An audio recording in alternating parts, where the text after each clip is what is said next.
Happy holidays. Want to give your host a gift? Consider subscribing, rating, and reviewing the show this holiday season. It really helps the show grow. From all of us at Believe, have a Merry Christmas, everyone, and a Happy Holiday. Okay, so where did Independence Day come from? So, Roland Emmerich and I had just made a movie called Stargate. And we were doing press for the movie. And one of the reporters said, do you really believe that aliens built the pyramids in Egypt? And we said no. And they said, well, how could you make Stargate if you don't actually believe that? And we said, well, because it'd be a great story. And then Roland said, just imagine if we woke up tomorrow morning, stepped outside of our homes, and there was a 15-mile wide spaceship above our houses. Wouldn't that be an incredible story? And then he turned to me and went, I think I got our next movie. From the heart of Hollywood, it's the Patrick Labyorteaux Show with Patrick Labyorteaux. It's the Patrick Labyorteaux Show. Patrick Labyorteaux, he's the one you gotta know. Tonight's episode, Dean Devlin. Patrick Labyorteaux Show, he's the one you gotta know.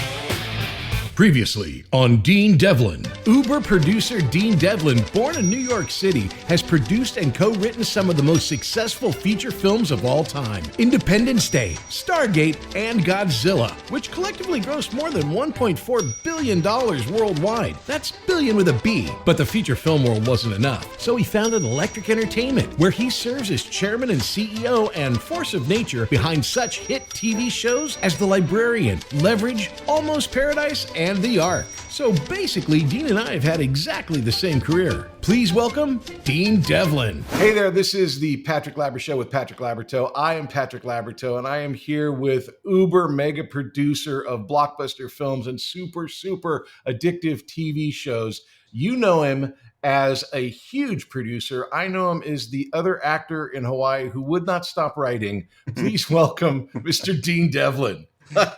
Thank you, Patrick. Hey, Dean, how you doing, buddy? I'm good. It's good to see you. Same here. Thank you so much for coming on.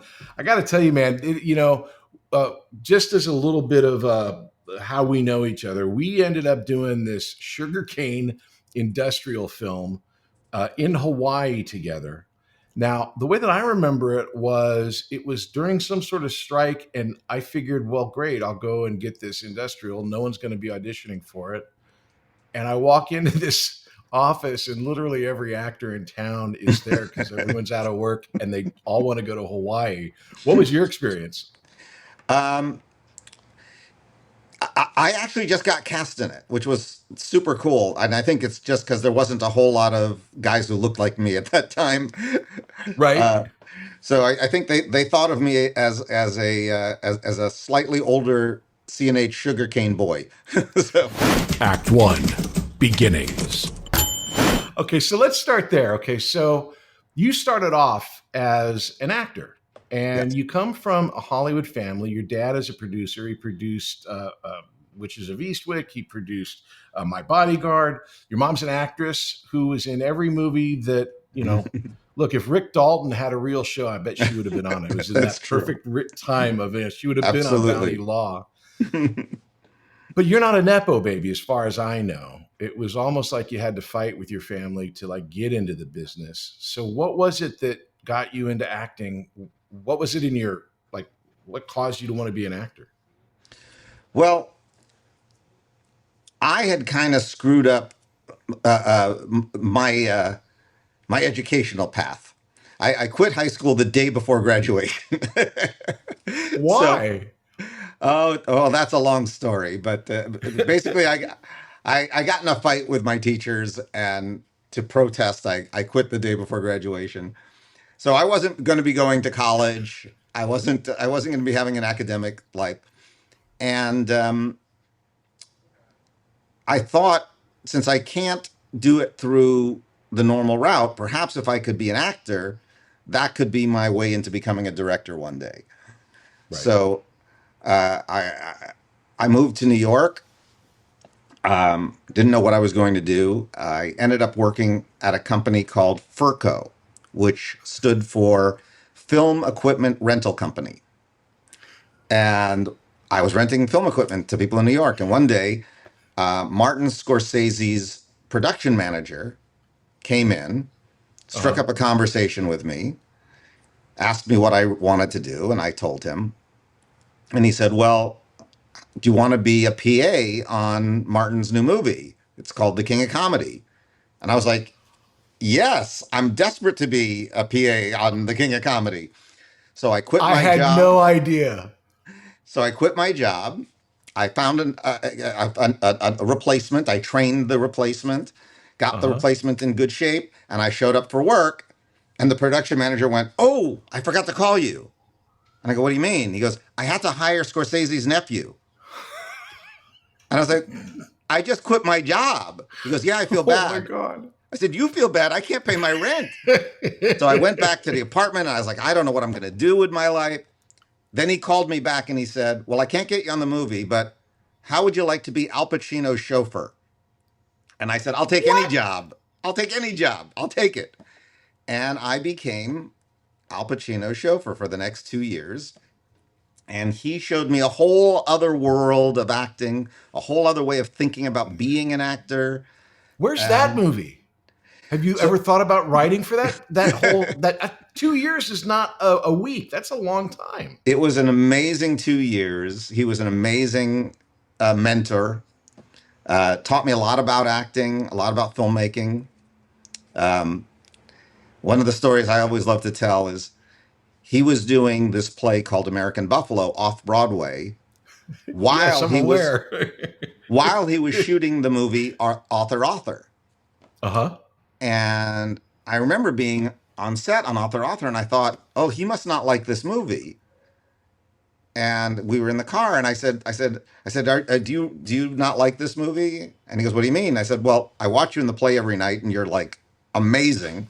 And then we're here on set, and it I don't know, it kind of looks to me like you're not really doing anything. And he said, I want you to come to dailies with me the next day. So I did. And when we got in the theater and I saw the big screen, he was brilliant. And I was like, I didn't see any of that. And he said, Dean, if the crew laughs, it's too big. And I never forgot that. This is really fascinating because I tell a similar story when I work with Jim Carrey. Okay, so I'm doing one scene with Jim Carrey and Yes Man. I'm there on the set. I'm 3 feet away from him. And Yes Man was not a big character, obviously. It was a Jim Carrey kind of straight role, but he's still Jim Carrey. And I'm watching him, and all day I'm thinking, oh, okay, I guess he's really toning it down. He's not really doing anything. He's not doing anything, really. And I wasn't disappointed, but I was surprised, like, wow. And then you see the movie, and when you see the frame, it's so different. Everything Right. comes to life. Now, obviously, you're a total pro. Where do you think that comes from? What do you think is going on there with that? Not only just Al Pacino and Jim Carrey, but like what's happening when the camera's watching an actor? I think the magic of film acting is that the camera can see what you're thinking. So you don't always have to show what you're thinking. You just have to think it. The camera will find it. I always tell this story about Christian Kane on how he got cast on my show Leverage. Right. John Rogers was my showrunner, and he knew Christian Kane. I didn't know Christian Kane. And he said, oh, yeah, he's perfect for this part. You're going to love Christian. You're going to love Christian. Well, I wasn't there the day he came in to read. But later I went over to John. I said, how'd he do? And he goes, oh, he really messed up. He was no good. So I said, okay. So we moved on to look for other actors. But we didn't see any other actors that we liked. And so finally, it was Right. getting very close to the time to shoot the show. And I called John back and I said, did you guys tape his audition? He said, yeah. I said, let me go see the tape. So I go and I look at the tape, and he's brilliant. So I called John and I said, John, did you look at the tape? And he goes, why would I look at the tape? I was in the room. I said, come into my office and look at the tape. And when he saw it, he was like, oh my God, he's great. I said, yeah, he wasn't acting for the room. He was acting for the camera. It's fascinating to me. So you have this great insight with Al Pacino. You worked a lot, okay? You worked a lot as far as that 10, 15 years. did you take that information, and did it affect the way that you would either audition or the way that you would choose how to play something? Oh yeah, working with Al completely changed my idea of what it was to be an actor. I grew up in Los Angeles where everyone with a photo and a resume is an actor. Right. But, in New York, especially around Pacino, uh, you had to earn that title.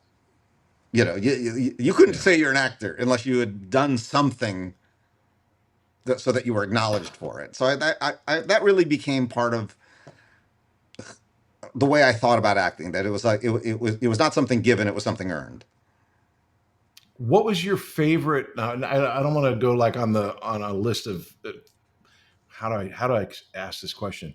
When you're in New York with Al Pacino and you have this moment, what you said your goals changed. What changed as far as what you wanted to do at that point? How did it change? Well, I think in my head, I just thought, I'll get on some TV show. If the show's a hit, they'll let me direct, and eventually that'll turn me into a director. But I wasn't real. I only was looking at the acting as like something that I would just get and Uh-huh. just be able to do. I hadn't really thought of it as something I had to really work at and actually be good at it. And and Did Al you just think kind of, that because of the LA thing, or because your mom, or just because you grew up with it, or all yeah, I those mean, I, things? I think the world I grew up in, a lot of people got jobs who were okay, not great, but they look good. Still Or, do. um, but yeah, it was just a different mindset, and it just had me thinking about the entire process differently. I mean, I knew I had to study. I knew I had to get like really good acting coaches. I knew I had to be around other actors who were going to challenge me. So it I realized it was a tougher road than I had thought it was, So and I was you going to be realize more it's aggressive about it. tougher. You've mentioned directing like 3 times already. So at that time, that was your goal, and acting was a way in. Did it change from wanting to be a director to wanting to be an actor, or just knowing that if you wanted to be a better actor, you had to do these things? Did you then want to become an actor over a director with Pacino and that I experience? I thought I only had a chance at being an actor. I didn't think I had a chance at anything else. Just because I had not gone to college, I didn't have anything. I had one student film that won an award in California when I was 13. But other than that, I had nothing, really to be able to promote myself as a professional. Yeah, but here's a really interesting thing, because people are going to be wondering, but your dad's a producer, your mom's an actress. I know, but share the reality of how that works for real. I mean, you're saying you didn't have an opportunity, but people would say you did. Well, my father was dead against nepotism. So he would just not, I mean, he wouldn't let me work on his shows. He wouldn't put me in anything.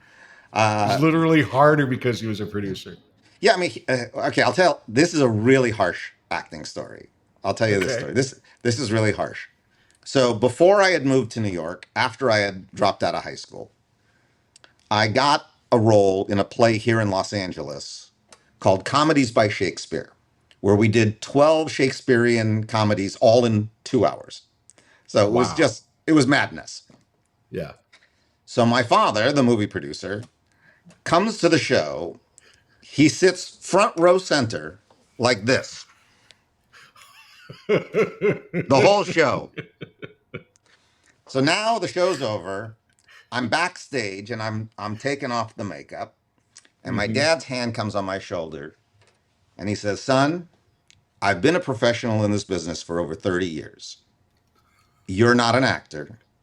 You're never going to be an actor. And it's time you Oh, figure out what you're going to do with your life." oh my So God. now, time cut years later, I've moved to New York. I've worked for Pacino, changed my whole attitude about acting, and I get a play, the lead role of a play. And my father flies to New York, sees the play, loves the play, comes to my dressing room afterwards and raves about how great I was. And I said, "Oh, what happened to I'm not an actor, I'm never going to be an actor?" And my dad looked at me and said, "Son, if your father can talk you out of being an actor, you aren't one." And That's a great story. Did you think that that's really what went down, or he was like trying to No, I make do it? because my father hated the Yeah. business. He hated what it did to people. He Uh-huh. regretted that he had gone into the business. And Wow. for him to see me wanting it was just a huge disappointment. He would have been happy with me doing any job other than something in the business.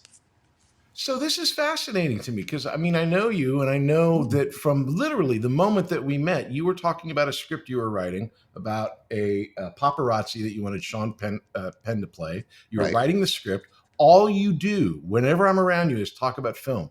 I always assumed it was because you grew up with a mom as an actress and a dad as a producer, but it Well, seems like that. I Go think ahead. that is true because I was on movie sets. I was on their sets. And Okay. that's like a kid being at the circus. You're just going to you're going to get infected. So I think they definitely had been responsible for it, but they just had regretted it. Is there a magic moment for you, like when you were a kid, where you're like, because I remember mine, where you're on a set and you go, I got to do this all the time? Or was it just you were soaking in it? Or was there one moment? Well, probably the moment was my father was doing a movie at the Warner Brothers lot in Burbank. Uh huh. And I discovered that he had a golf cart. And I stole that golf cart. I think I was 13 at the time. And I drove all over the lot, going all through the back lot and all the. I was like my own private Universal Studios tour. And I think that by the end, oh, and then I got busted because the Teamsters got mad at me for driving Of the golf course. cart. Yeah. Um, and then I had to like go to my father and get reprimanded. But it was so naughty and so much fun, and I was just that was it. I needed to be on movie sets for the rest of my life. That's a freaky great story. I had a very similar story where I was doing a movie at Warner's, and my mom brought my bike and just riding around the lot. You just ride around the lot. It's fantastic. So you're doing all of this stuff in New York. You're having all of these New York adventures. What brings you back to Hollywood? How does the transition? Was it an acting thing, or Well, what brought you back? so um, I I shared an apartment with another dude, and while I was doing the play was actually in East Hampton. Okay. And while I was doing the play, my roommate didn't pay the rent, and he skipped town. So when the play was finished and we were supposed to move on to Broadway, I come back to the apartment and it's 2 months behind. I don't have any money to pay for it. And the play was paying, I think, $200 a week or some crazy little amount of money. Yeah. And I literally was homeless. So I was actually, even though I was no longer working for Pacino, I still had a key to his car. I knew where his car was kept in the garage. So I literally slept in his car for about 3 months. After which I went, all right, I got to go back to LA. Was he was not aware of this? I can't No, imagine he'd be aware of this. no, So no. you lived in Alpa. This is I took care of the car. you've got 15 titles for your book already. I slept in Al Pacino's car. I lived in so you finally kind of came to terms that yeah, it's a nice car, but it's not a great apartment. So it's time to go back. So you come back here, and then you're doing the acting thing, which is around the time kind of where we met up. Yep. And what's so weird is you were you were talking about it with the Hawaiian thing that guys didn't look like you. You were considered ethnic when I mean, as the whitest guy alive, I don't really have that experience, but it was like yeah, there were ethnic guys like they would play Hispanic, Italian, Puerto Rican, Hawaiian, anything they could. And did you find yourself kind of like in this little area, or was it that you Yeah, could jump in and out of it? I basically got to play the gang member, the janitor. I had to have all these. I had these terrible fake Hispanic accents that I would try to do. They were just awful. I mean, really. I would ask you to do Just one, but I'm awful. sure that it would get you canceled nowadays. I would be canceled in 5 seconds if I did it. But it's interesting because what was absolutely a negative then would be a positive today. You know, Right. It's all about diversity. It's all it's all about about having diversity. a representation. Yeah. Yeah. And in those days, I mean, I remember once I got cast as a Mexican gang member, and this group that protected Mexican actors got really pissed off about it because I'm not Mexican. And I was like, yeah, but do I have to wait for the Filipino Jew role to come around for me to get a part? Because if I do, I can just retire right now. They don't write for the Filipino Jewish guy. Yeah, there's not as many Filipino Jew gang role members Yeah, going exactly. around. So you're in LA, and at this time we're going up for all of these parts. Like you say, you're playing all these different gang members and these side characters. We end up doing this industrial, which for me, I fell in love with Elizabeth, the girl that played the Hawaiian girl, and we ended up having like this relationship for 2 years. But you come back, we end up being friends. You're this time again. You said director, but you're writing all the time. So where'd the writing come from? I figure, again, the only road I'm going to get to filmmaking is if I write my own stuff or if I act in something. I didn't see any other pathway at that time. So I was just always writing, always trying to come up with some kind of project that I could convince someone that I was more than just an actor. And that was hard. Right. I mean, I actually, I won't say his name because it hurts his feelings, but I used to keep a letter on my wall from an agent at CAA who I had sent a script to, and he wrote me this letter back saying, "Stick to acting, kid." Gosh. I used to keep Now, it on the okay, wall. so this is the second big dude in your life that says you're not an actor, you're not a writer. And are you the type of person that when you get that, it makes you work harder, or do you let it slide over your body and just go with your own like intention? How does it affect you? This is an excellent question, and I've thought about it looking back because nothing ever stopped me. Nothing deterred me. And I'm not sure if it was narcissism or stupidity or a combination of both. But something got me through all of that. I mean, even when I was sleeping in the car, I never was depressed about it. I never thought it all's not going to work out. My life's going down this. In my head, it was like, geez, how many more years do I have to wait before I make it? And Wow. I don't know why I had that attitude. It was probably my mom. But it's odd looking back. Because of your mom, because that's her personality, or she was the opposite of your dad and was always fawning over your accomplishments, or I don't know. My mom believed I could do anything I wanted to do. And she was the exact opposite of my father. I mean, they were divorced, so I had two different homes to be in. When I was with mom, I could say, I think I'm going to be a rocket scientist. And she goes, that's great. My dad was like, I think they need a plumber. Right. Maybe you could be an apprentice. So yeah, it was very different. It's interesting, man. And when you think about parents, it's like I'm already psychoanalyzing your dad. Like it sounds like maybe he had dreams that were crushed, and he loves you and doesn't want your dreams to be crushed. And your mom, who's gorgeous and talented, had experiences and success, and lives in that kind of actor world of maybe make believe or pretend. Never met either one of these people, but I think that you're a combination of that, in that you're pragmatic and understand that there's going to be difficulties. But unlike any other person that I've worked with, as soon as you hear what the issue is, you don't bother to worry about it. You just get on fixing it. Where does that part of what this is coming from, is just that chug along mentality? I think, again, I say this as a parent. I think if we make sure our children know that they always have a home, they get less and less afraid of failing. Mm-hmm. And my mom, more than anything, always made me feel like no matter what happened in my life, I always had someplace to go back to. And in fact, I did go back a couple times. So, I think that sense is that where you home, ended up when you came back to Hollywood from New York? Yeah. So that does matter. It does matter that not so much something to fall back on in the sense of like, let them do it, but a safety net. And again, not a financial safety net, but a safety net of love, of emotional support. There you go. Good. Yeah, that's the word. Yeah. Yeah. I mean, I think that's so you're struggling at all of this acting stuff out here. We do this thing, we become friends, and your life turns around. I'm not taking any credit. But It was all you. we end up, yeah, it was all me. We end up going up for this movie, which I didn't get, but you get. It was this German movie, a science fiction movie that was, I think everyone in the room, everyone there, everyone going in was writing it off as like, this is nothing but a paycheck. But we So all want a I'll paycheck tell you and my we all want a story on job. that. Yeah. So tell us about this movie. I had 2 auditions on the same day. Okay.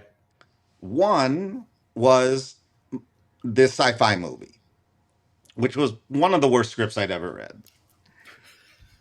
On the same day, I auditioned for Arturo Ui at the Mark Taper Forum.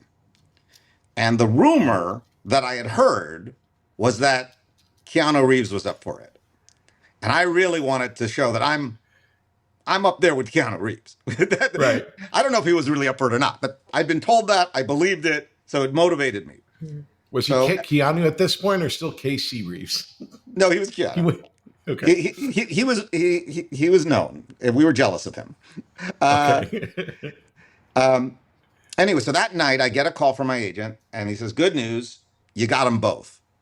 And I said, "I can't believe this. This is fantastic." I said, "But I'm going to do the play." And he goes, "Okay, I understand that. And if you want to do the play, great." He goes, "Do you know what it pays?" And I said, "No." And he goes, "It's $250 a week." I goes, "The lead role?" He goes, "It's actors' equity. That's all it is."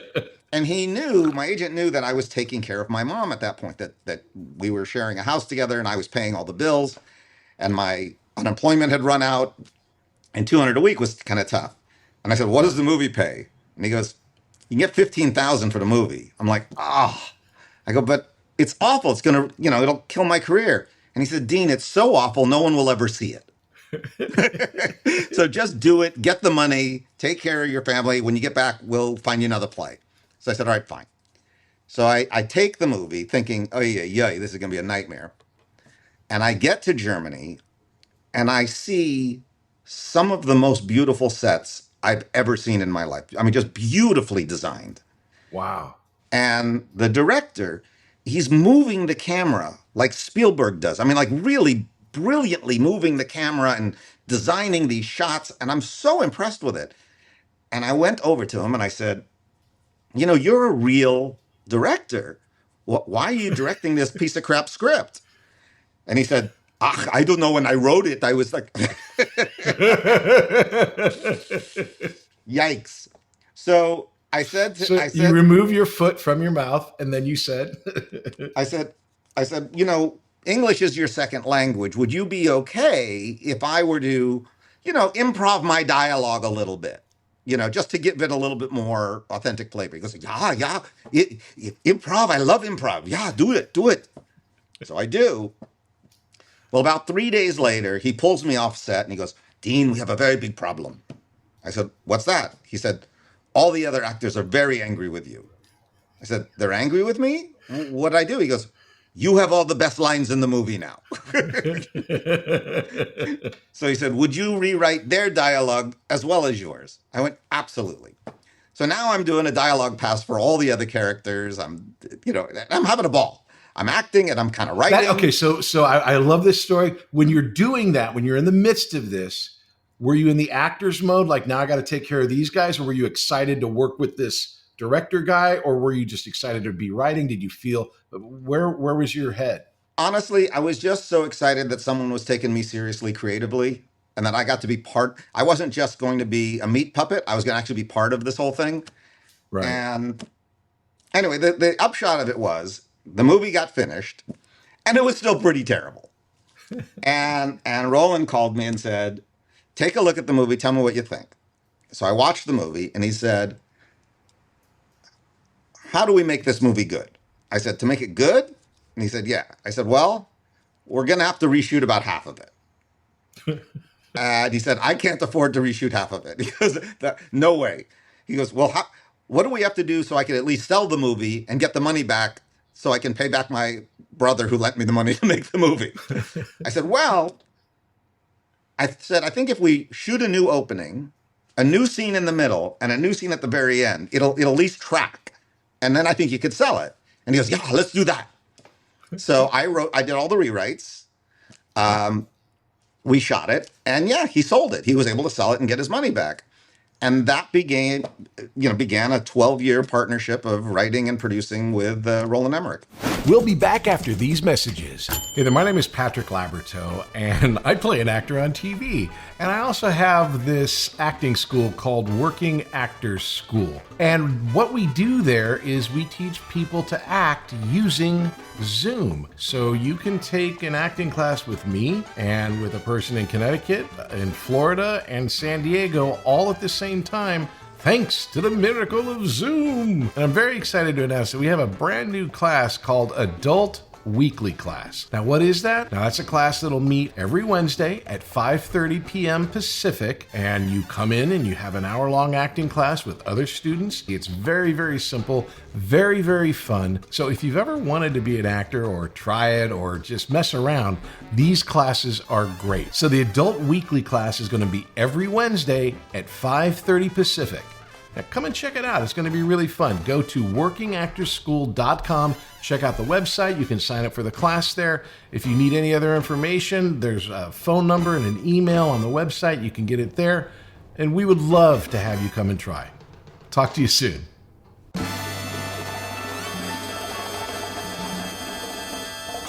Act 2, Success. So this is wonderful. So you found this person that you're working with that you're creatively in sync with. You guys come back from Germany, and I believe, and you'll correct me because you know better than I do, Universal Soldier was your first project together back here? Well, it was the first one that got made. We were supposed to do another film. Okay. We were supposed to do a film called, God, I don't even know if I should tell this story. We were supposed to do a film called Isobar. And Joel Silver was the producer, and Mario Kassar was the executive producer. Stallone was the lead. And Roland asked me if I would rewrite the script. So I just went and did it. And I was writing the script. And the day before I was finished, there was a big announcement in the paper that they had just hired Steven D'Souza for $2 million to rewrite the script. Oof. And Roland called them up and said, "You're getting a script for free tomorrow. Why don't you wait until you read that before you spend $2 million?" And they yelled at Roland and said, "We just got you the greatest writer in Hollywood. You should be grateful, blah, blah, blah." Anyway, the upshot of it is Roland didn't like the script that Steven wrote. He liked my script. He said, "If you want to do Dean's, I'll do it. If you want to do the other one, go with God. Have a good time, but I'm not directing it." And they kind of didn't think he was serious, and they started prepping the movie as though he was going to direct it. Yeah. And then about 3 weeks before the start of principal photography, Roland drags me into a meeting with the studio and says, "Listen, I just want to make sure you understand I'm not going to be there in 2 weeks when you guys start shooting." And they started screaming at him, saying, "You'll never work in this town again." And Roland says, "Yeah, I don't care."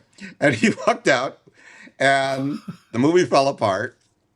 And then the studio called and apologized and said, "Do you want to do this movie called Universal Soldier?"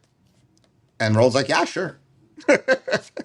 Where does he get that? Why would he do that? I mean, obviously you guys are working together, but you're also trying to make a big break for something. You got to feel like, I mean, you guys are compadres or whatever the great word for it is. I mean, he's got your back, you got his back. Roland had no fear. And he cared about making movies, but he didn't care about his career. He always felt he'll find some way to finance his film. And it really influenced me because Roland was like a train that's moving forward.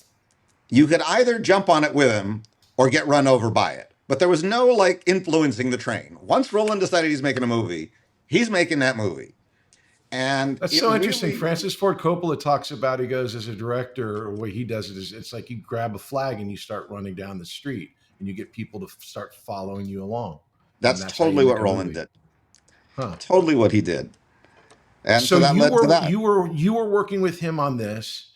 How are you feeling about this? I mean, obviously he's got your back, but were you like going, dude, maybe we should rethink this, or I don't know. What were you thinking? It was hilarious. So back in that meeting where Roland basically walked out, he walks out of the room and I'm alone in the room with Joel Silver and Mario Casar. And I'm like, Two of the scariest dudes in the 80s, 90s ever. that guy's my ride. I gotta go. But it was funny because he calls me up and he says, Dean, we got a new movie. I said, what is it? And he goes, it's called Universal Soldier. And it stars Jean-Claude Van Damme and Dolph Lundgren. And I go, what's it about? He goes, I don't know. They don't care. As long as we call it Universal Soldier and these two guys star in it, we can do anything we want. We just can't spend more than $14 million. I was like, well, Roland, do you know who those guys are? Do you know those actors? And he goes, I think, wasn't one of them in a Rocky movie? I said, yeah, do you know the other guy? He goes, no, I don't know him. So I drove down to Blockbuster and I rented all these Jean-Claude Van Damme movies and these Dolph Lundgren movies. And I came back to Roland's house and I put them in the VCR. And Roland's face was like melting. Just like, oh no, what have I agreed to do? Oh no, oh no. So finally, after we watched the last one, I turned to Roland and I go, okay, Roland, what's the opening scene of the movie starring those two guys? And Roland goes, they kill each other. And that's the opening scene of Universal Soldier. And it was kind of brilliant. Yeah, and so you obviously now you're given this job of writing a script for two people that English is not their first language. They're not known as actors. They have great personality or charisma or whatever. I mean, they look great. You guys made them look great. And we turned them into zombies. There you go. Okay, so that's how you figure it out. We made them zombies. Perfect. So this whole process, you guys are working together, building this film out. Yeah. When and I don't know if this is a good thing for you or not, but you've always looked young. You still look young. But back then, I mean, you looked like you could have been a newspaper boy on set. And it's like, here, kid, get me some coffee. What was it like for you to be a producer of this film where, I mean, Hollywood is Hollywood. Shit happens really, really fast. But now you're the producer, writer, and your partner's the director. And I would imagine, based on you, that knowing Roland and his lack of English, you're taking care of most everything except the shots and the directing. Well, on Universal Soldier, I was not a producer. I was only the writer. Okay. But because we had a difficult experience, getting over the finish line in the way we wanted to, I told Roland after that movie, I said, I won't write another film for you unless I'm the producer. And so the next one, Stargate, that was the first time I actually got to be the producer. Okay, so this is great. So I liked Universal Soldier. I'm a big 80s fan. Obviously, you guys came up with a lot of great set pieces, a lot of great look, and a lot of great story, which I thought was kind of cool on the science fiction stuff. Stargate, I freaking love. I love the whole mythology. I love the idea. Where did that come from when you guys you finish Universal Soldier? How does one transition from that to Stargate? So Roland had a movie that he'd wanted to do since film school that he called Necropole. And the idea was that there was a spaceship buried underneath the Great Pyramid of Giza. And in this opening scene, it arises. It rises up from underneath the pyramid. It was a great visual. Yeah. But he didn't have a whole lot beyond it. He pitched me like the first act, but he didn't have much more beyond that. And I told him that I had always wanted to do a movie. And I said I didn't have a title for it, but it was basically Lawrence of Arabia in outer space. And it took place on this other planet. And it was this guy who helps these slaves. And he gets the slaves to rebel against the evil lords of the planet.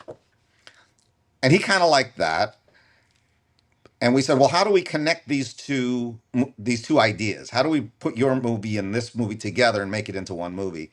And it was actually a brilliant production designer named Oliver Scholl, who was a dear friend of Roland's.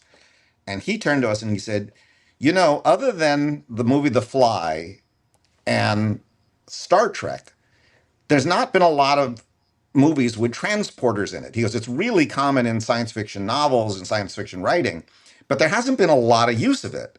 He goes, so what if it's a transporter that takes us from Earth to this other planet? And I said, not a transporter, a Stargate. And that's how it Oh my started. gosh. And that word came out of your mouth, out of your head, and it just obviously when you hear it, you go, "Oh, of course." Yeah, and now had no idea that there was already a video game called Stargate. So while we were in Right, production, I'm right. like, oh, I hope we're not going to get sued about this. But yeah, I thought I made it up.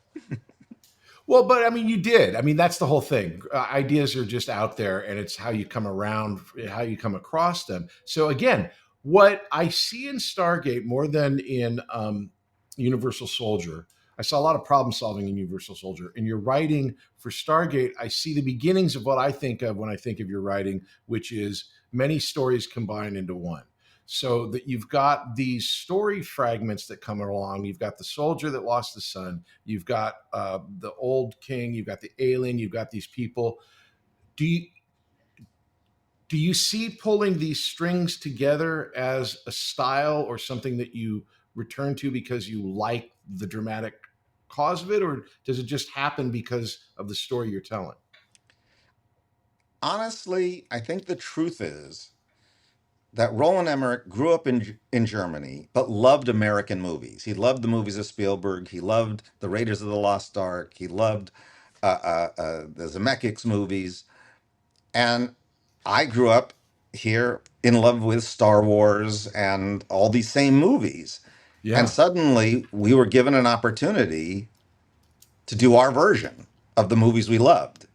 So I think it was less thought out as kitchen sink. It's like everything that we ever loved in a movie, we got to have that. Oh, we got to have the spaceships that are shooting the guys on the ground, and so I'd love to say it was more intellectual or some strategy. I think it was just two nerdy guys Okay, so fanboying out. nerd out with me. What would be your favorite thing that you have in Stargate, or that is in Stargate, that's your favorite kind of like cool science fiction-y genre thing that you really like? Go, man, I'm glad we got that in. Actually, my favorite thing in Stargate was not in my script, and it Okay. was not planned. What I had written in the script was they walk through the Stargate. That's what I wrote.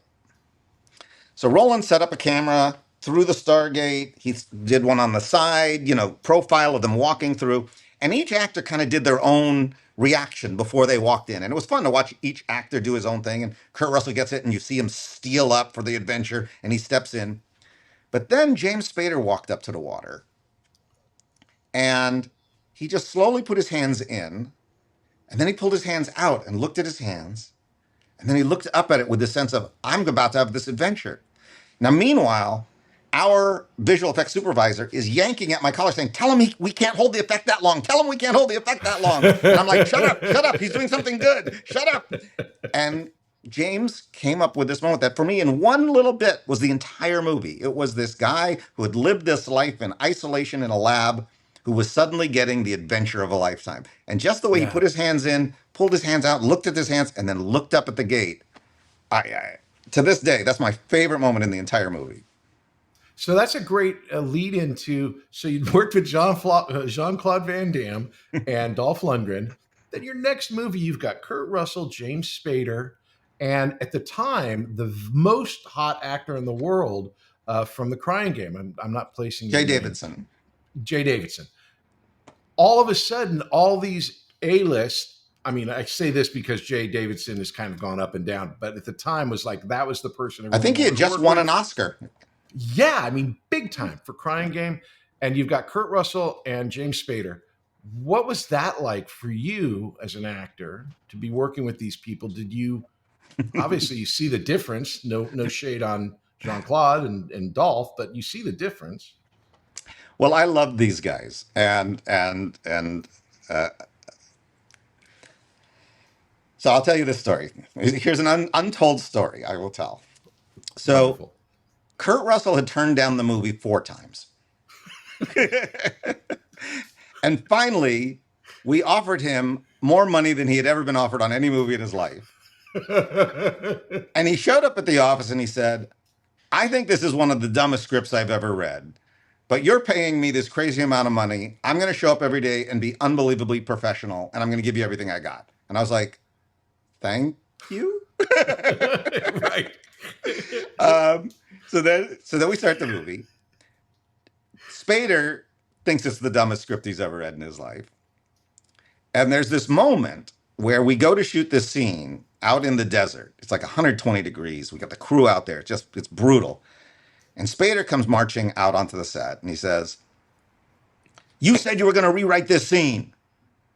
You didn't rewrite this scene. You told me you were going to rewrite it." And we're like, well, maybe we can, figure out some stuff here on set. And he goes, "No, I'm going back to my trailer. When you have this scene rewritten, you call me and I'll come back out and shoot it." And he stormed off. And all of a sudden, Kurt Russell shows up. And Kurt Russell goes, "Where's the kid?"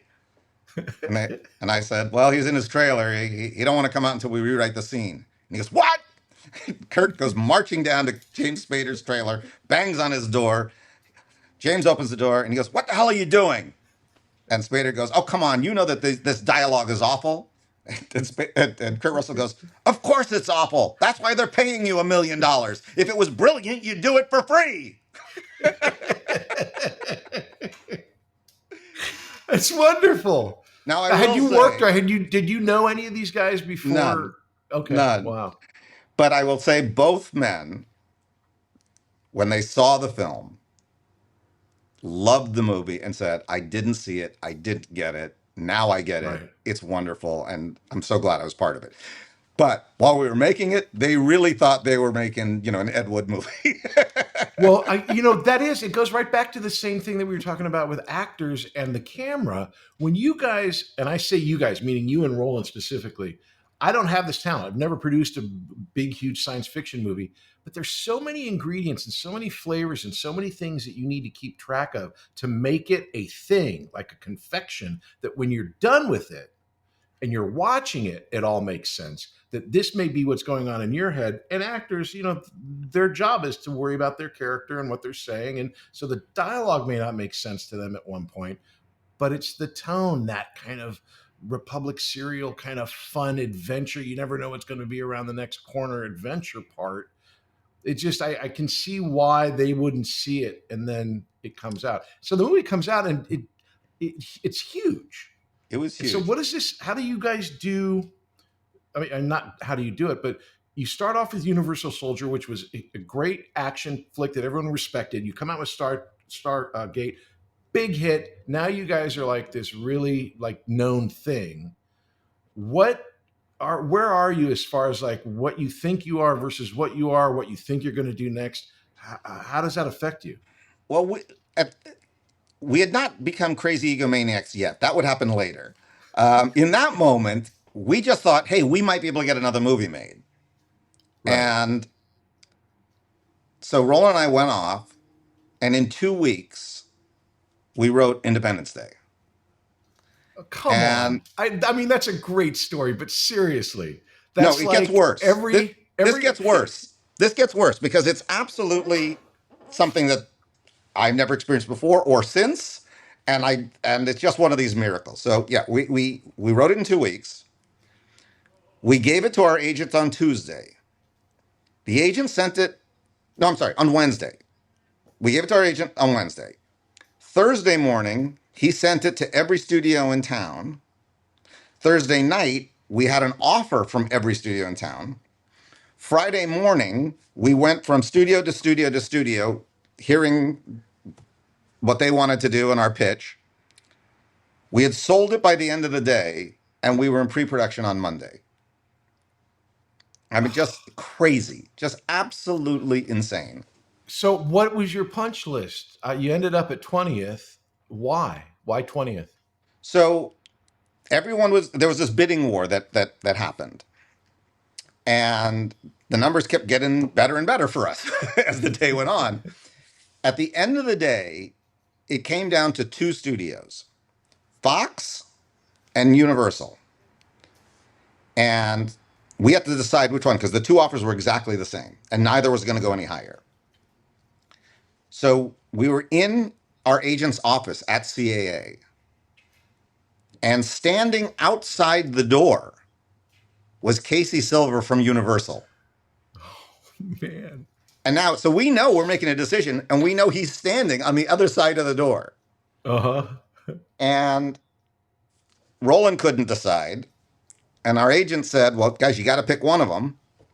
And so they both turned to me and said, look, this is, your biggest film as a producer. What do you think? And I said, well, Fox made the highest offer first. I said, and Universal just made Waterworld. I worry that after what happened with Waterworld, they might stick a microscope up an area of my body that I don't want explored. We're going to go with Fox.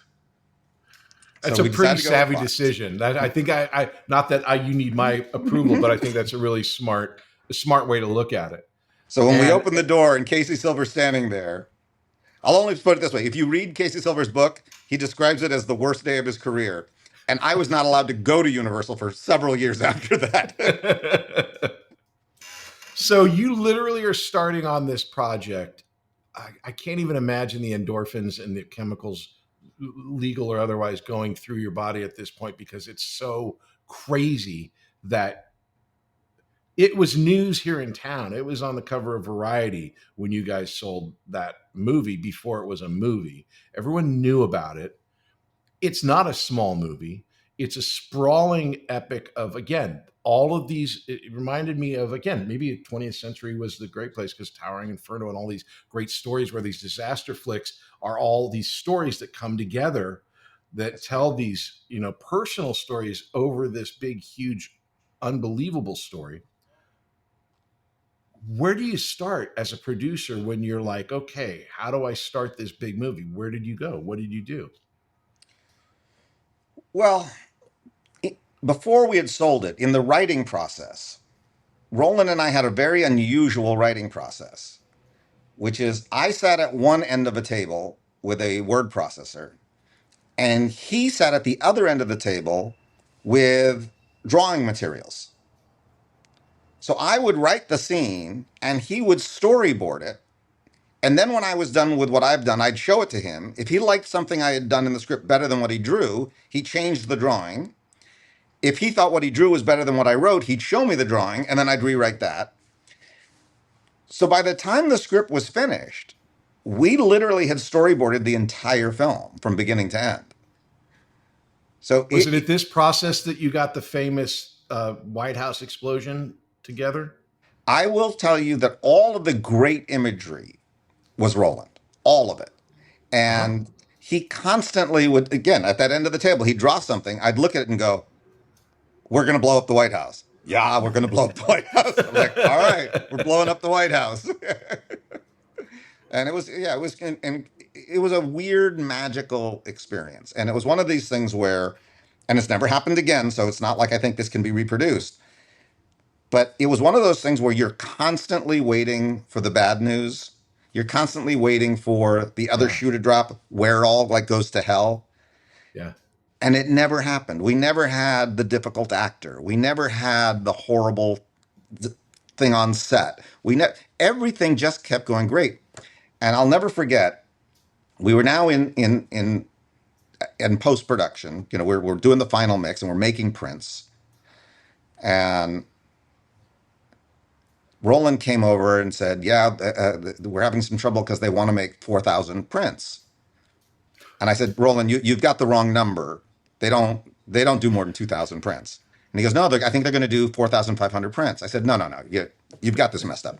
So I called up Tom Sherrick and I said, Tom, what is the number of prints you guys are making? Because Roland's kind of freaking out here. And he goes, yeah, somewhere between 4,500 and 5,000. And I went, I have to go home. And I put the phone down. I got dizzy, and I realized they were going to go for the record.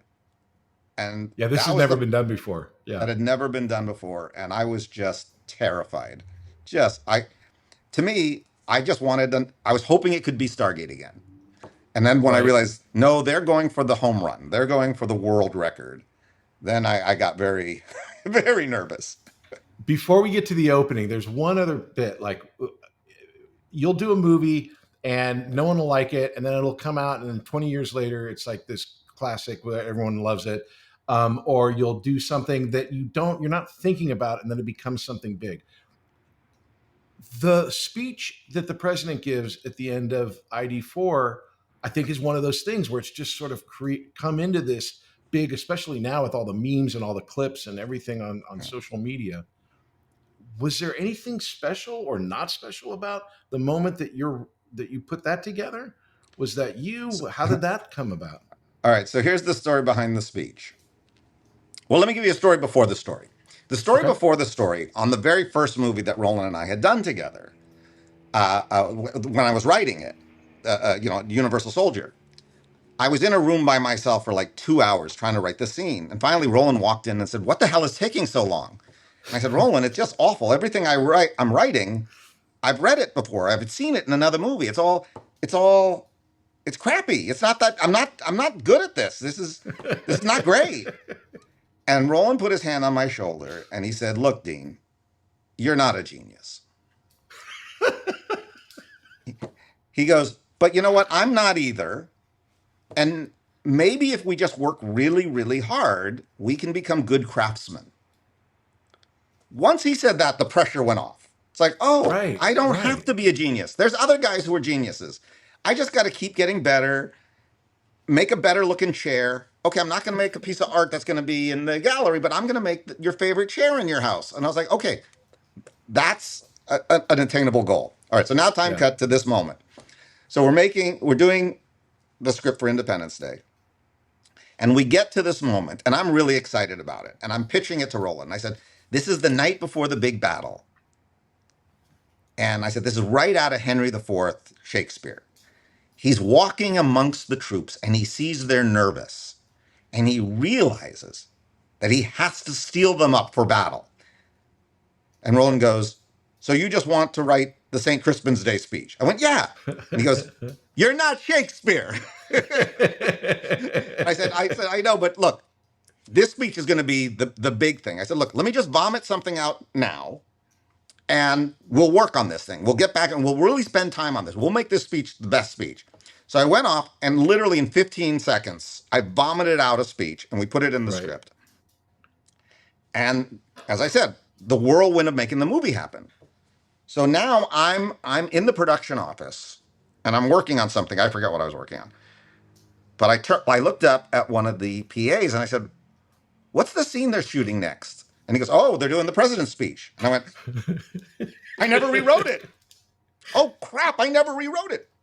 So I literally, as fast as I can, I'm running to the set to go work on the speech. And I arrive just as Bill Pullman is doing the first rehearsal. And it goes gangbusters. And all the extras freak out and start screaming. And I was like, holy cow.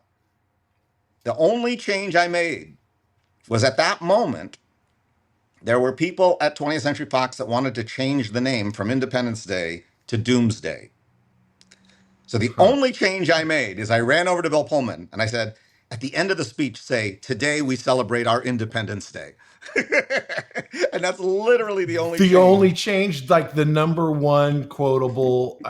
Okay, so that's a great story. And again, only put in there to try to save the title of the movie. Right. Not that I thought it improved the speech. So did you take anything? The lesson I would take away from that, having been told the story, not experiencing it, is sometimes simple is what you need. Like not that it was bad, but that you said you vomited it out because you're thinking of St. Crispin's.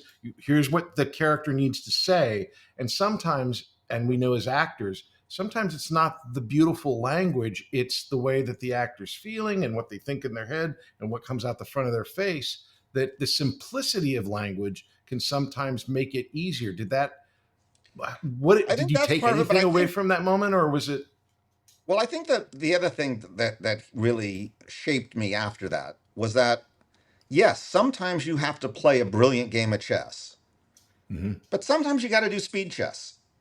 And sometimes Right. really interesting stuff comes out of speed chess that you didn't, that you just channeled it creatively as opposed to you Yeah. figured it out. And yeah, most of the time you have to figure it out. But every once in a while, you hear this from songwriters. They wake up and they've got the whole song in their head. You know, Right. sometimes you just got to like trust that instinct and let it fly. Well, the experience from what it would have to have been like that for Independence Day because you said you wrote it in 2 weeks. So it's obviously you're channeling a subconscious story of what you guys wanted to tell. You had great visuals. You understood the personal, which is one of my favorite parts of it. Obviously, I watch it every Independence Day. I think everybody does. But when you watch it, it's like each year I forget, oh, right, there's so many great character stories in it that it had to come out quickly because you knew what story you were telling. Well, that and when on the day that we got greenlit, we knew that Tim Burton had just gotten greenlit his movie Mars Attacks. And we thought, if we Oh, and come you guys out, saw that as something similar, I guess. Of well, course you we would at knew it that was point. about an alien invasion on Earth, and ours is Right. an Yeah. alien. And I also, huge admirer of Tim Burton. And I thought, Yeah. if that comes out first, we'll look like we're trying to do his silly movie seriously. It'll kill us. Oh. So I said, we have to come out before they do. And so that put this huge rush on it of like, all right, we got to get everything done. We got to get it right. We got to get it right fast. And I think it worked out because when Mars Attacks came out, it felt like they were parodying us, which is the way it should Yeah. have been. Right. You know, it's interesting. You tell these great stories and you tell them really well. Obviously, you're an excellent storyteller, Thank you. but you drop these little things along the way, like the President's Day speech, or that, oh, I knew we needed to get there faster, or 20th Century or Fox would be the place to go. That it's these small little incidental, maybe ideas or thoughts that end up being like linchpins of the success. That's And so right. trying to like back engineer that and figure out, well, how do I do that again? I don't think you can. And I don't think you So should. I think the thing yeah, is, and it's this is what I different. say to actors and filmmakers who are trying to manage their careers, don't. Just work. Yeah. Interesting things will come from working. Just constantly work. I mean, you and I started a friendship doing an industrial film. Right. I mean, it's like you don't know where the interesting people in your life are going to come from. Right. And I just think if you just work whenever you can work and do the best work you can in the situation, you'll always get something from it. Always. But I see these people so many times trying to plot their careers. And of course, what's the old joke? How do you make God laugh? Make a plan, you know? Well, let's play some speed chess here because again, you've got this huge career. You they release Independence Day. It's the largest movie in the history of the world forever and ever. You are the creators of it. There's no doubt. What happens to you emotionally? Yeah, I mean, basically, that's the one I'm interested in because obviously we know what the career happened, but what happened? What does it feel like? What is it? Well, we became, and I hope Roland's not mad at me for saying we, because maybe he'd say, no, you, Dean, giant egomaniacs. Just horrible, narcissistic egomaniacs. And luckily, we then made Godzilla, which kind of brought us right back to Earth, smacked us in the face, and said, you're not as talented as you think you are. And it was the best I thing that think could it's a have great happened. compliment to your own emotional stability that you understand this or see it like this. But in the midst of it, I know I've been an egomaniac. I've been on a TV series. I've been a star. I know what I feel like when I'm, number one on a call sheet. But it's not until after when you look back, what was the real time reality of all of this when you go off and you did the Patriot before Godzilla? No, Patriot was No. after. That's how we Okay. got back on So our feet. okay. So you go to do Godzilla. Again, I like Godzilla with the many stories combining into that. You think that you were like overreaching, or what is it? What do you think was your like? I'm I using think your that words, your egomaniacal tendencies in I Godzilla. think, well, let me speak for myself because I don't want to speak for Yeah. Roland because he may feel very differently. But from a writing perspective, I broke every rule I believed in screenwriting on writing that script. And the rules were broken out of narcissism. I don't need to set up the characters in Act One. I'll do a scene in Act Two, and then I'll explain the characters. No, no, no. Oh, Structure is setup, conflict resolution for a reason. I yeah. don't need to make Godzilla a hero or a villain. He's just a creature. Creatures in real life aren't heroes or villains. In movies, they're heroes or villains. You got to tell the audience how you're supposed to feel about them. We had this huge death scene for Godzilla at the end, and no one gave a crap. They're like, why am I sad that this guy, this, it was just, I'll take all the blame on Godzilla. Because again, the visuals Roland came up with were fabulous. But I wrote a No, script but that I was just appreciate the not candor. one that Look, I works. appreciate the candor and the reality of something like that. But again, when you were dealing with this, it's a different set of expectations. Stargate was more pressure than Universal Soldier. ID4 was more pressure than Stargate. All right, so I'll At tell you this this point, story. now, yeah, now you've got to be better than the biggest movie ever. So, opening day, I'm in New York at the biggest theater in New York. It's the first screening, the 12 o'clock screening, noon screening. I'm in the back of the theater. The movie's over. People are getting up to leave, and I'm standing in the back of the theater. And I see these two guys, and they're walking up the aisle. And one guy turns to the other and goes, "Hey, that's Dean Devlin." "Who?" "Dean Devlin. He's the producer of the movie." "He produced this?" "Yeah." Sucked.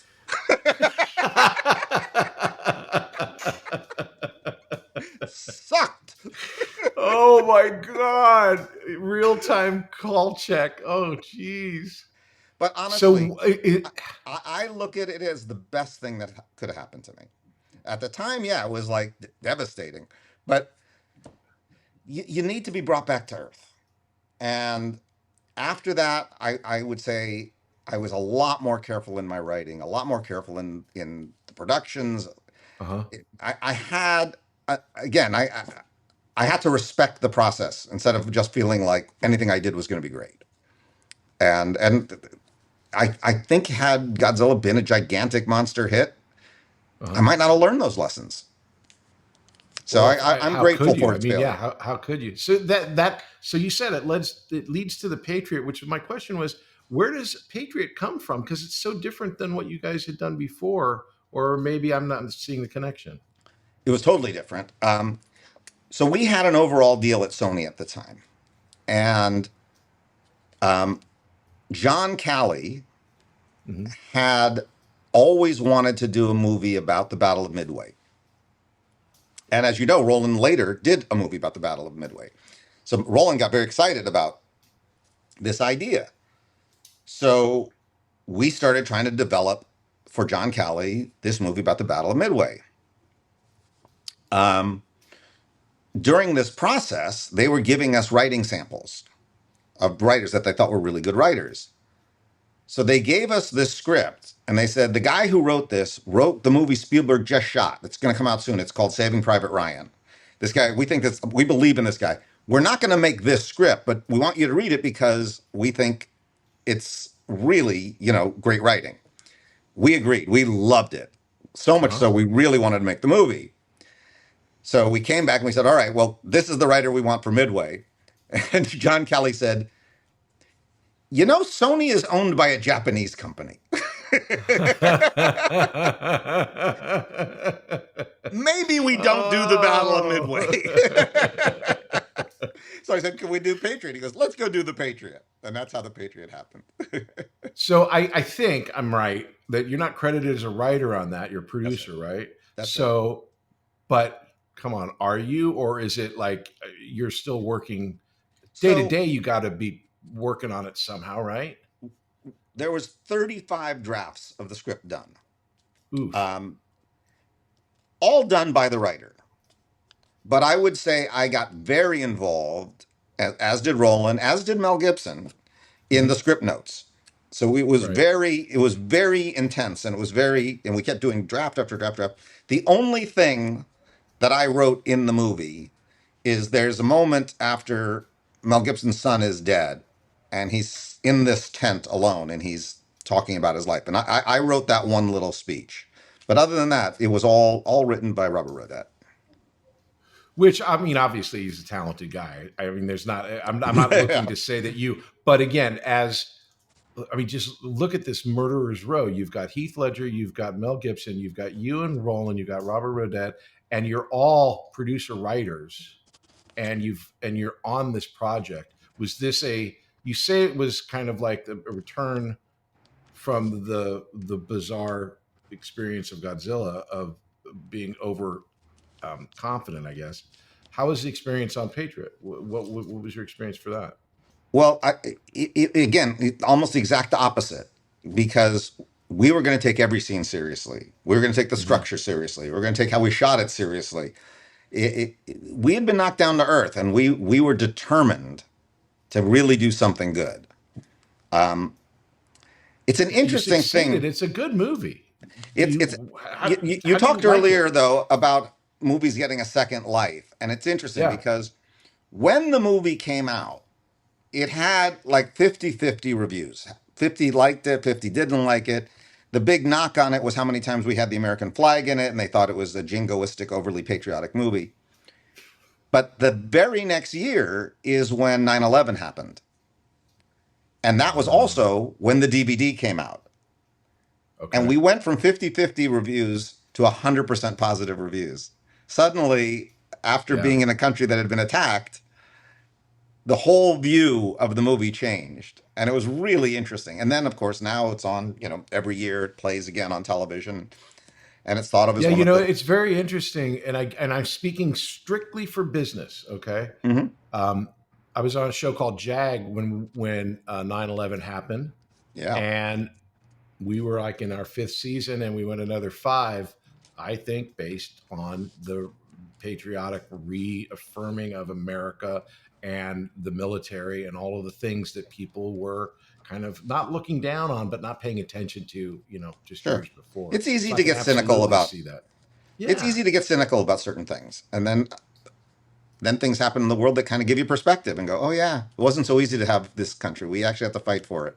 We'll be back after these messages. Hey there, my name is Patrick Labyorteaux, and I play an actor on TV. And I also have this acting school called Working Actors School. And what we do there is we teach people to act using Zoom. So you can take an acting class with me and with a person in Connecticut, in Florida, and San Diego all at the same time, thanks to the miracle of Zoom. But we also teach kids. We have a great class called the Youth Weekly class that's every Tuesday at 5:30 p.m. Pacific time. And it's for kids. It's for like 10 to 17. And we have a great group of kids right now, and it is ongoing. So if you know someone that wants to get into acting and has never done any acting but would love to try, why don't you have them try starting off with Youth Weekly? Just go to workingactorsschool.com and check us out. It's Youth Weekly every Tuesday at 5:30 p.m. Pacific time.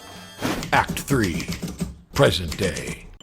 So after Patriot, you end up producing a lot. And is there, obviously partnerships combine and break up all the time in life and in business. And so you'd always wanted to be a director. You've been saying that for all of these stories.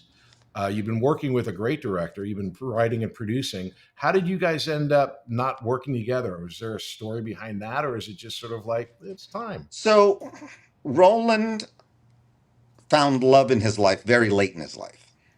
He'd been an absolute workaholic through the time that we'd been together. Mm-hmm. And I was really trying to build up the company, build up how many shows we were developing and our team. And Roland had just fallen in love, really, for the first time in his life. And he said to me, I want to make a movie, and then I want to have my private life. And then I want to make a movie because I don't really want to run some big company. And I said, Roland, you've earned that right. You've been nonstop since film school. If you want to enjoy your life more and then occasionally make movies, do it. I said, but you won't want me around because I'll be like this albatross, like, oh, I got to make a movie so Dean can make some money. I said, let's not do that. I said, let me go run a company. You go do this. And it was literally the greatest creative divorce super ever. Healthy. It Yeah. was great. And he's been supportive of me over the years. I was supportive of him. And, so it was literally the best divorce you could possibly have. Well, I like hearing those type of stories because I'm a big fan of Hollywood, and especially when you're talking about talented people. You've had from that moment, you've had this huge career in producing and in television. And there's so much to talk about with the television. Where did you decide that the transition was going to be from movies to TV? And I'm not talking about TV like, oh, he did a show, an episode. Like you're running major series after major series for years. So that's a grind that I'm familiar with that's different. If a movie is a sprint and you're exhausted at the end of it, a TV show's a marathon that just never ends. Well, it all started with a call I got from my agent. His name was Brian Pike. He was an agent at CAA. And he said, there's a man named Michael Wright over at TNT who would like to have lunch with you. Would you be willing to meet with him? And I said, TV? And he said, yeah, just take the meeting. So I was like, all right. So I went and I had lunch with Michael. And Michael's just, if you've never met him, he's one of the great guys in our business, one of the most lovely guys, former actor who became an executive. Anyway, over lunch, he says to me, I would very much like to make a Dean Devlin style movie on TNT. And I said, well, first of all, that's an insane compliment that you feel there is a Dean Devlin style movie. No one's ever said that to me. So I said, thank you. I said, but I tend to make movies now that are like $100 million. Can you make $100 million movie on TNT? He goes, oh, no way. He goes, but he said, but we do make bigger TV movies than anybody else. We've had budgets up to $12 million, and nobody's doing that in television except us. And I said, okay, not to be crude and grotesque, I said, how would I be compensated? I said, I get a really nice paycheck doing $100 million movie. How would I make any money? Right. Spending my time doing this. And he said, well, look, you're clearly not going to get the kind of money you get making movies. He goes, but you make this movie, you make one of these movies with us, you can own it. What? He said, you can own it. I said, wait, what? How does that work? And he said, look, we'll put up 75% of the budget for the right to show it on TNT for 4 years. So that's their license fee. Yeah. Yeah. You'll put up 25% of the budget and you can sell it all over the world. And in 4 years, you get it back in the US. I was done. We're doing this. Yeah. And that's that how the we've been doing. Triangle? No, that was the first Librarian movie. That was Librarian. Okay. Yeah, the very first Librarian. That was in 2004. And that just changed everything. Once there was a way for us to make the shows that we love, even if it was at a lot less money, even if we made a lot less money, but we could actually own these shows, be in control of them, have partnerships with... For those not in the biz, not that it's hard to understand, it's like living in an apartment versus owning a house. It's like you have all the 100%. equity. You have this in your library. Dean Devlin to this day owns the library, and that's his company's property. That when there's money coming in, you're getting a piece of it, which is. But it's less about the money than the control of it. In other words, when MGM decided to do a Stargate TV series, I had no say-so. And I had no involvement. How do you feel about that? I mean, I've read some stuff like you guys are a rapprochement or whatever, but that's weird. You spend all this stuff. I've created scripts, I've created characters, and then to hear someone else taking those characters and doing something, it's weird. I was furious about it in the beginning, and I used to trash the show. I was very hostile to the show, mostly because some other parent was raising my child, and I didn't really want to give my child up. Time cut, 12 years later, they're still doing a Stargate TV series, and I'm thinking to myself, they must be doing something right if it's lasted 12 years. I mean, they can't be making crap.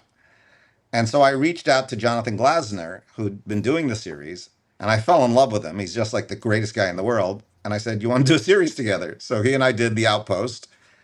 I fell in love with him twice as much actually working with him. And now we do The Ark together. That okay. So then, so so him raising your child created a relationship, and when The child grew up well. So he did he something right. grew up well, yeah, he did. The kid did good. Kid did good. So okay, so you've got this librarians movie.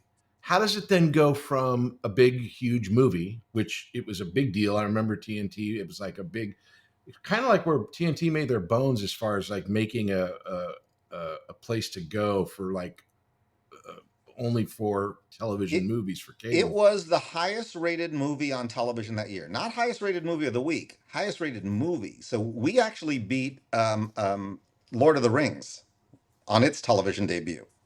It was huge. And Michael got promoted to the head of the network because of it.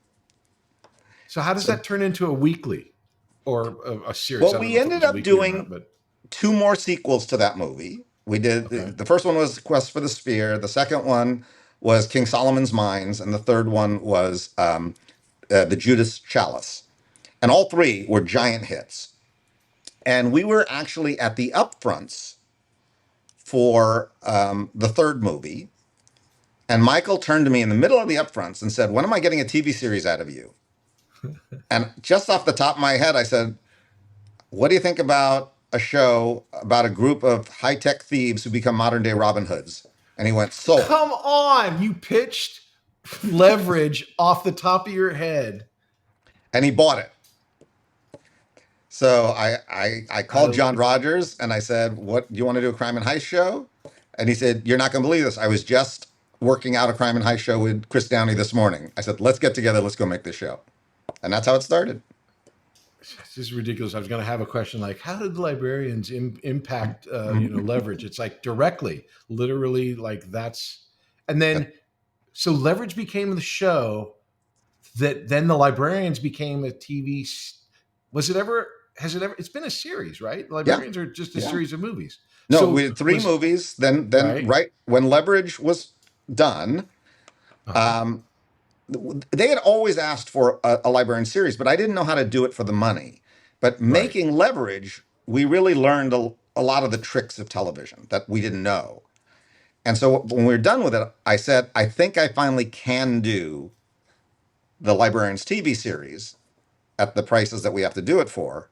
Right. I said, but I won't do a pilot. I've given you three movies. So if you want it, we'll do it, but you have to go directly to series. And Michael was like, let's do it. That's And we were fair. picked up Yeah. right to series, and we ended up doing 4 seasons of it there. And now we're doing a new spinoff of it called The Librarians: The Next Chapter. So that you obviously, and again, this is something that you and your company own, and so this is your IP, this is your idea, this is where you come from. Um, I guess this would be the time to ask, like, what do you think of a Dean? What's a Dean Devlin project? What do you, if you were asked by me, what is Dean Devlin project? What would you say? All right, so this is very honest, though it's not very deep. But it's honest, and I think that that's more important than fake depth. I'm Right. really only interested in three things. The first is I find life to be difficult. So the art I want to make, I want it to be fun. That's just my own personal preference. Mm-hmm. Second, I'm kind of addicted to the cheer moment. You know, that moment when you're watching something and you go, yes, Yeah. I got to have it. It's like, I need that more than anything in the world. The ultimate Randy Quaid moment when he's going That's up into right. the spaceship. Yeah. But the third thing is, I like to get a little weepy. I like that my eyes get all watery, right? Now, number 3 tends to temper 1 and 2. So if I can get all 3 of those things in balance in anything, I don't care if it's a web series, a movie, a TV series, a documentary. If I get those 3 things, I want to make it. And if you look across the board of the shows we've done, it pretty much always follows that formula, whether intentionally or unintentionally. You're right, obviously. Of course it does. But what's interesting to me is I thought for sure there'd be some sort of genre component, but in your heart, that's not what it's about. It's about the characters and the feelings. Where does the genre aspect come for you? Just from, I don't know, So being our age and growing up on Star Wars? I don't know. I think the thing is, whatever you make, whether you make art house movies, whether you make documentaries, it really needs to come from something that you personally love. Our business, as you know more than anybody, it's brutal. Yeah. It's just it's a grind. It's hard. So if you're going to spend an enormous amount of time doing anything, you want that when it's done, it tickles you in a way that nothing else tickles you. Yeah. And for me, it was when I was a little boy and my mom came back from being on Star Trek and she handed me a stuntman's phaser. And I was like, this is my crack. This is my new addiction and this is my crack. That is definitely a moment for sure for anybody to experience that. Now you've done, okay, so you have ended up directing. Between acting, writing, producing, directing, what is your favorite and why? Well, I don't enjoy acting, so you can cross that one off. Okay. I was never that good at it. It was always a means to an end. There's much better people to act, and I'm happy to hire them. So there's no secret desire to get myself in one of my films. So then it comes down to the producing, writing, directing, and to me, they're all the same thing. They're all just storytelling. You know, Yeah. I have two wonderful kids, and my favorite thing is telling them bedtime stories. You know, so I look at everything I do as storytelling. And sometimes I'm doing it from the director's chair, sometimes I'm doing it from the producer's chair, sometimes I do it from the writing chair. But it's all the same thing. I just want to weave some tale that takes you away for however long you're listening to it, so you can relax and go to sleep. You know, it's really interesting. When I've not had the same highs that you've had, but I've written, directed, and acted and produced, and the writing aspect of it, I always loved because it seemed like it was a way to just download my imagination. And I'm alone. You're alone. Right. The producing aspect seems like the puzzle master, where you're figuring out all the problems. And then the directing thing feels like the ultimate filter. Like, no, I like that. No, I like this. And you filter everything. Do you have a different viewpoint of those three disciplines, or is that line up with where you're at? There is a great quote, I believe it's from Jean-Paul Sartre. And the quote is, bliss is proximity to creation. And I believe in that more than anything. So to me, everything you just said are all moments of creation. Even the puzzle Yeah. solving, Yeah, even the for sure. figuring out the budget, it's all trying to be creative. And the more you're immersed in the creativity and not the politics of it, not the how do I get the job. As an actor, the auditioning part, that's hell. Yeah. But when you show up on set and they say action, that's heaven. Yeah, that is literally two separate jobs that have nothing to do with each other. It's weird. That's right. So Yeah. the more we can live in that moment of creativity, the happier our lives are. So for me, the whole That's journey has beautiful. been, how do I get as close to bliss as possible? We'll be back after these messages. Hey there, my name is Patrick Labyorteaux, and I play an actor on TV. And I also have this acting school called Working Actors School. And what we do there is we teach people to act using Zoom. So you can take an acting class with me and with a person in Connecticut, in Florida, and San Diego all at the same time, thanks to the miracle of Zoom. Now, besides classes, I also offer a one-on-one session. It's an hour just between you and me working on a particular piece of material, whether it's for an upcoming audition or maybe you're working on something and you need to have that breakthrough moment. These are really, really fun, and they're really, really great because they're really personalized and intense in all the good ways that intense can be. So if you're working on something, if you want to break through, if you want to have a one-on-one session where you're not working with other people, this is the way to do it. All the information is in the classes page on workingactorsschool.com. Act 4. Questions. So the first question is called That's Showbiz. And What is your most Hollywood moment? My most Hollywood moment? Oh boy. It was probably the phone call saying 9 studios want to buy Independence Day. That's a pretty good Hollywood moment. That was probably my most Hollywood moment of all time. Okay, that's Showbiz Part 2. What's your most embarrassing Hollywood moment? Probably being fired off of Geostorm and having another director and writer reshoot 60% of the movie. That was probably my Oof. greatest humiliation. Okay, I can see that. This one is the showdown, the best and the worst. What's the best thing you've ever done? And we're saying, kids are great, but we're saying in entertainment, best thing you've ever done, the worst thing you've ever done. Well, I have to say the best thing I've ever done was The Patriot because I met my wife on it. So, having Fair, not done that, I fair. wouldn't have my wife or my children. So, that's the best thing I've ever done.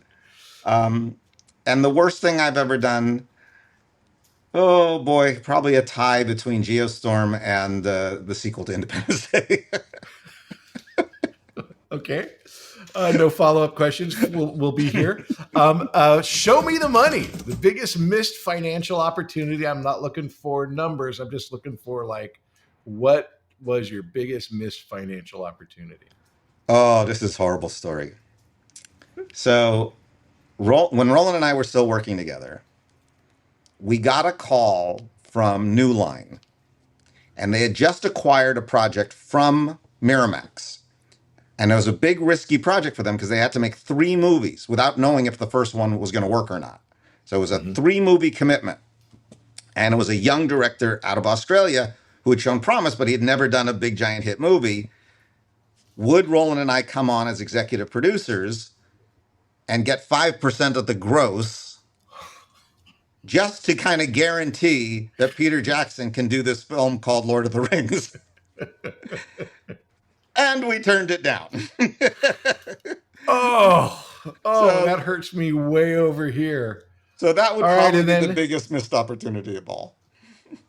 And then finally, show me some love. What's your favorite piece of work I've done? Well, it's completely selfish. For me, it's the industrial film we did together. Of course, absolutely. Because not only did you take something that was absolutely wood and made it fun and watchable, but you made the whole experience for me fun. And I did this again just to have a job, and it goes down as one of my favorite experiences. And I Well, credit what you largely said for that. earlier, I appreciate that, because what you said earlier was really true. Just go to work, right? The whole idea of this business is just go to work. And I say right. that all the time because that's why we're here. Why are we bothering with anything else? We're kind of at the end here, but I still have one last question called show and tell. Sure. In the back, you have the helmet from Phantom of the Paradise. I love this movie. What is your connection to this film, man? This is it's people who watch this will want to know. Well, I'm a giant Brian De Palma fan, and this is my favorite movie that he ever made. And I've always wanted to remake it. I've always wanted to turn it into a Broadway play. Never been able to get the rights to do it. He brilliantly wove together Faust, The Picture of Dorian Gray, and Phantom of the Opera into Right. one brilliant story. And Paul Williams wrote the most amazing music. Right? And The history of pop music from that Bubblegum Act all the way through to Kiss. He figured it all out, man. Why it wouldn't be a great Broadway he'll musical. deny this. He'll deny this. But in the 80s, I was at a bar with Gene Simmons, and he told me they got the black and white makeup idea from Phantom of the Paradise. I love that piece of information because it makes so much sense. Oh my God. Epilogue. You're literally creating like a new network with ElectricNOW with all your different shows. How do you, I asked you this when we went to lunch the other day, how do you do the creative stuff? And it's like, it's always for the creative, but there's so much that's going on in your world right now. How do you manage your energy, time, and all of that? How do you do it? Well, Electric Now is not something that was done because we thought, oh, we're going to make a ton of money with this thing. Electric Now was created with one thing in mind, which was how can we begin a one-on-one direct relationship with our customer, with the people who actually like what we do. There are a lot of people who don't like what I do. That's fine. But there are those who really, really enjoy it. How can I Yeah. have a closer relationship with them? And we started thinking that, we have this incredible fan base on Leverage, an incredible fan base on The Outpost. They're not necessarily the same people. How can we kind of aggregate these people together Mm-hmm. to turn them into a power block? And perhaps if they liked one show, maybe they'll like the other ones, right? So it Right. really became a whole thing of how can we get this dialogue going with our fans? And that's led to you and I were talking about it before, ElectriCon. We're doing our first convention in New Orleans, and we're going to celebrate all the electric shows there, and the fans can come in and meet the stars of each show. Which I think is And a freaking great idea, which I've never heard of before. I mean, obviously you have pop culture conventions, but like for one production company, I mean, it seems anonymous, but you're so that production company that it's the idea to celebrate all those different shows at one place is a great idea. but again, it's not about us; it's about the fans. That's the thing. Once these fans got Right. aggregated, they became their thing. This event is all about them. It's not about us. I mean, we're there to Right. to to facilitate, but So this is really about if this I'm a fan. fan of Leverage and I'm going to ElectriCon, what happens? What do I get to? What's there? Well, if What's you going to love happen? leverage, you're going to get a leverage panel. There'll be a leverage redemption panel. You may get turned on to some of the other shows while you're there and see those panels. There'll be a director's panel of the people who did it. There's going to be Joe LaDuca is going to be talking about the music, how the music's created. Our costume designers are going to be there. Great music on that show, by the way. There'll be a cosplay contest of people dressing up as characters from the shows. And Christian Kane is going to perform live with his band on the first night of the convention. So it's going to be a lot. Oh, and Wow. there's going to be a tour of the set because we shoot in New Orleans. There's Uh-huh. going to be a tour of the headquarters from Leverage Redemption. So if you're a Leverage fan, it's going to be a lot of fun. I don't know if that's ever happened. We just did a Little House thing where they had a recreation, which was pretty amazing. But the actual sets, a tour of the actual sets, is pretty amazing. Yeah, it's going to be fun. Could be a lot of fun. And when is that? And where is that? That's October 12th and 13th Uh huh. in New Orleans. And do you need tickets beforehand? Can you get tickets there? How does it work? Well, these conventions have all kinds of different levels of tickets. There's, Okay. high-end tickets, there's mid-level tickets, there's weekend tickets, and then there's day passes. I think probably economically, the weekend pass is probably the best value. Unless you're only going to go for one day, then a day pass is better. But like a weekend pass, I think there's some savings from buying 2 day passes. Right. But again, the higher level that people go for, the more extra things like the concert or the set tour. It's an experience. It becomes something a little bit different than just coming and seeing tables and panels and Yeah, stuff. we're trying to make the whole thing an immersive experience so that for a weekend you could be inside of our shows. Of all the things that you've been doing with television, can you narrow down the one thing that you learned from television over film? Great question. So on that first librarian movie we were talking about, Hmm. there was this sequence in the script where Noah Wiley is riding this horse and the girl is on the back and they're being chased by a Jeep who's shooting at them. And then a train pulls up alongside and there's an opening in the car and he leaps the horse through the opening and then the car can't catch it. It's an incredible action sequence. And then afterwards, there's this very quiet scene, just Noah Wiley and the Guardian sitting around a campfire talking about life. Well, the show was about a minute and a half over.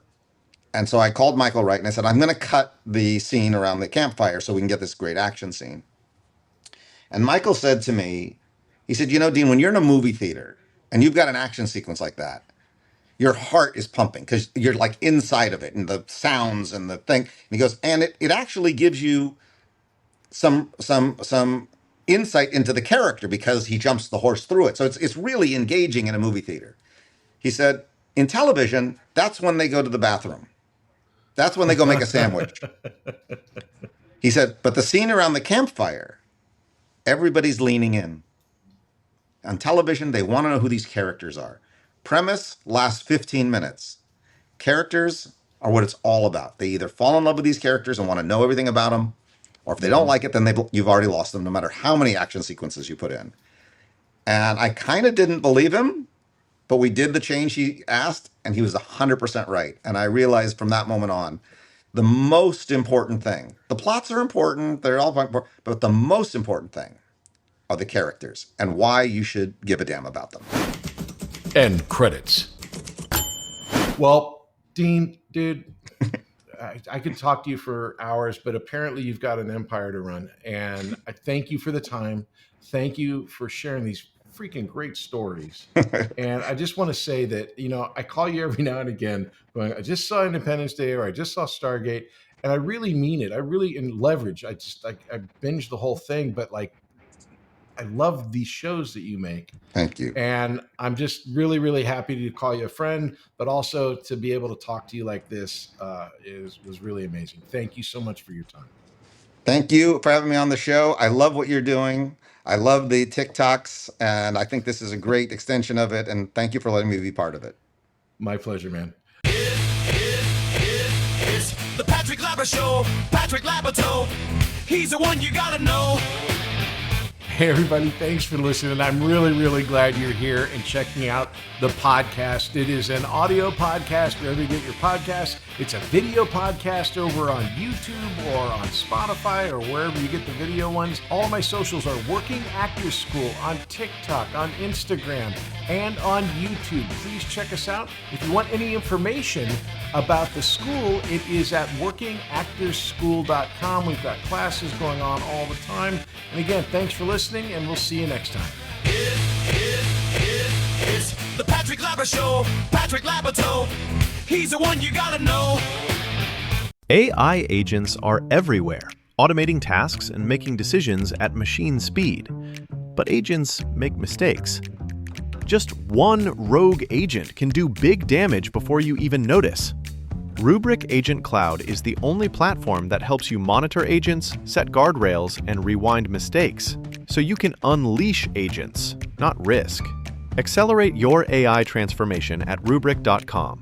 That's RUBRIK.com. Happy holidays! Want to give your host a gift?